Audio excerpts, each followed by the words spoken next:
ഇപ്പോൾ LDFും UDFും ഈ പറയുന്ന പോലെ കേരളം ഒഴികെ മറ്റെല്ലായിടത്തും ഇവർ രണ്ടുപേരും ഒന്നാണെന്ന് നേരത്തെ താങ്കൾ പ്രസംഗത്തിൽ സൂചിപ്പിച്ചു. എന്താണ് ഇപ്പോൾ ഡീലുണ്ടെന്ന് പറയുന്നുണ്ട്? ഇന്ത്യ മുന്നണി കേരളത്തിലെ ഇന്ത്യയിൽ എല്ലാ സ്ഥലത്തും ഉണ്ട് എക്സെപ്റ്റ് കേരള. തമിഴ്നാട്ടിൽ SDP-യെ കൂടി കൂട്ടിക്കൊണ്ടാണ് ഇപ്പോഴത്തെ ഇന്ത്യ മുന്നണി ഉള്ളത്. ഈ മുന്നണിയുടെ താല്പര്യം ഈ രാജ്യത്തിൻ്റെ താല്പര്യത്തിനെതിരാണ്.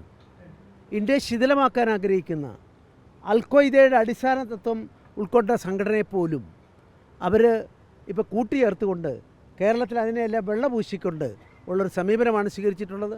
ഈ രാജ്യത്തിൻ്റെ താല്പര്യങ്ങൾക്ക് ഈ രണ്ട് മുന്നണികളുടെയും നിലപാടുകൾ, ദൗർഭാഗ്യകരമായ നിലപാടുകൾ, രാജ്യത്തിൻ്റെ ഐക്യത്തെയും അഖണ്ഡതയും ദോഷമായി ബാധിക്കും എന്ന് ഞാൻ പറയാൻ ആഗ്രഹിക്കുകയാണ്. അതുകൊണ്ടാണ് സമസ്ത, കേരളത്തിലെ ഏറ്റവും വലിയ മുസ്ലിം സംഘടന, ഏറ്റവും കൂടുതൽ ആളുകളുള്ള മുസ്ലിം സംഘടന ആണല്ലോ EP സുന്നി വിഭാഗം സമസ്ത. AP സുന്നി വിഭാഗം കാന്തപുരത്തിൻ്റേതുമുണ്ട്. പക്ഷേ EP സുന്നി വിഭാഗമാണ് ഏറ്റവും വലിയ മുസ്ലിം സംഘടനയായി കേരളത്തിലെ ആൾബലമുള്ള സംഘടന. ആ സംഘടനയുടെ 100ാമത് വാർഷിക സമ്മേളനം, അതിൽ ചരിത്രത്തിലാദ്യമായി ഞാനും പങ്കെടുത്തു. എന്നെ അവർ വിളിച്ചിരുന്നു. ആ മാധ്യമ സമ്മേളനത്തിൽ ഞാൻ മുഖ്യ അതിഥിയായിരുന്നു. ഞാൻ ഒരൊറ്റ കാര്യം മാത്രം പറയാം. അവർ പാസ്സാക്കിയ പ്രമേയം, ആ പ്രമേയത്തിൽ ഈ ഭീകരവാദത്തെ തുറന്നു കാട്ടിയിട്ടുണ്ട്. അവർ പറയുന്നു മതരാഷ്ട്രവാദം, ഇസ്ലാമിക രാഷ്ട്രവാദം ഈ രണ്ട് സംഘടനകൾക്കുമുണ്ട്. ഇവരുമായിട്ട് ഒരു നിലയ്ക്കും വെച്ചു പൊറുപ്പിച്ചുകൂടാ എന്ന് ഈ അടുത്ത ദിവസം സമസ്ത പാസ്സാക്കിയ പ്രമേയത്തെക്കുറിച്ച് എന്താ പറയാനുള്ളത്? അതുകൊണ്ട് ഞങ്ങൾ പറയുന്നു, ഞങ്ങൾ ആർക്കും എതിരല്ല. പക്ഷേ ഇത്തരമൊരു സന്ദർഭത്തിൽ കേരളം പോലൊരു സംസ്ഥാനം ഇവിടെ കാട്ടിക്കൂട്ടുന്ന കാര്യങ്ങൾ ഇന്ത്യയുടെ ദേശീയ ഐക്യത്തിനും അഖണ്ഡതയ്ക്കുമെല്ലാം എതിരാണ്. അതുകൊണ്ട് പ്രതിപക്ഷ നേതാവും മുഖ്യമന്ത്രിയോട് ഞാൻ പറയുന്നു, നിങ്ങൾ ഇപ്പോൾ ഈ രണ്ട് കൂട്ടരോടും കൂട്ടുകൂടുന്നു. PDP CPM-ന് പിന്തുണ കൊടുക്കുന്നു, SDP-യുടെ പിന്തുണ നിയമത്തെ സ്വീകരിക്കുന്നു, മറ്റൊരു കൂട്ടർ മഞ്ചേശ്വരത്ത് സ്ഥാനാർത്ഥിയെ പിൻവലിച്ചുകൊണ്ട് നടത്തിയ നാടകം നമുക്കെല്ലാവർക്കും അറിയാം. അതുകൊണ്ട് ആത്മാർത്ഥതയില്ലാത്ത അഴിമതിയുടെ കൂത്തരങ്ങായി മാറിയ ആളുകളായിട്ട് ഇവർ മാറുന്നുവെന്ന് മാത്രമല്ല, രണ്ട് മുന്നണിയും മാറുന്നുവെന്ന് മാത്രമല്ല, ഇത് രണ്ടും ഒന്നാണ്, ഒന്നിച്ചു നിൽക്കുന്നവരാണ്. തമിഴ്നാട്ടിൽ SDP-യെ കൂട്ടിയതിന് എന്ത് വിശദീകരണം പറയാനുള്ളതെന്ന് ഞാൻ ചോദിക്കാൻ ആഗ്രഹിക്കുന്നു. ഒരിക്കലും അതിലൊരാശങ്കയ്ക്കും അവകാശമില്ല, ആശങ്കയുടെ അവകാശമില്ല. ഇന്ദിരാഗാന്ധിയുടെ കാലത്ത് 1977 കൊണ്ടുവന്ന നിയമമാണ്, അടിയന്തരാവസ്ഥയുടെ പശ്ചാത്തലത്തിൽ ഉണ്ടാക്കിയ നിയമമാണ്. ആ നിയമത്തിൽ അന്ന് അതിനെ പിന്താങ്ങിയവരാണ് കേരളത്തിലെ രണ്ട് ന്യൂനപക്ഷ സമുദായങ്ങളും എന്നുള്ളത് വസ്തുതയാണ്. ഇപ്പോൾ അതിലെന്താ ഇപ്പോഴത്തെ കുഴപ്പമുള്ളത്? അല്ല, ആശങ്കയിൽ അടിസ്ഥാനമില്ല. ഞാനൊരാളെ ഇന്നലെ തൃശ്ശൂരിൽ കണ്ടു. അവരുടെ എല്ലാ എക്സിക്യൂട്ടീവുകാരെയും വിളിച്ചു വരുത്തി. അവരുടെ മുമ്പിൽ ഞാനത് വിശദീകരിച്ചു. ഞാൻ സഭയുടെ പേര് പറയുന്നില്ല.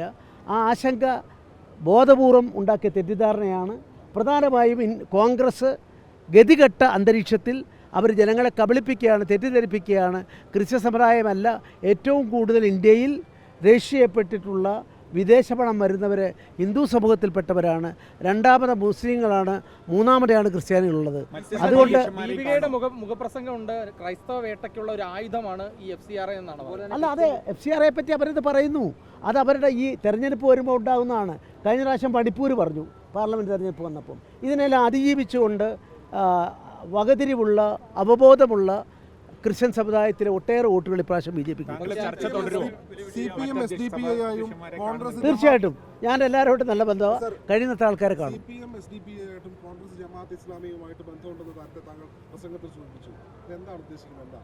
അല്ല, ഇപ്പോൾ പരസ്യമായ രഹസ്യമല്ലേ, മാധ്യമ സുഹൃത്തുക്കളോട് നിങ്ങൾ പറയേണ്ട ആവശ്യമുണ്ടോ? രണ്ടു കൂട്ടരും. ഇപ്പോൾ ശിവൻകുട്ടി SDP-യുടെ സഹായം ഞങ്ങൾ സ്വീകരിക്കുമെന്നാണ് പറഞ്ഞിട്ടുള്ളത്. പണ്ട് കാലത്ത് എന്താ പറഞ്ഞിട്ടുള്ളത്?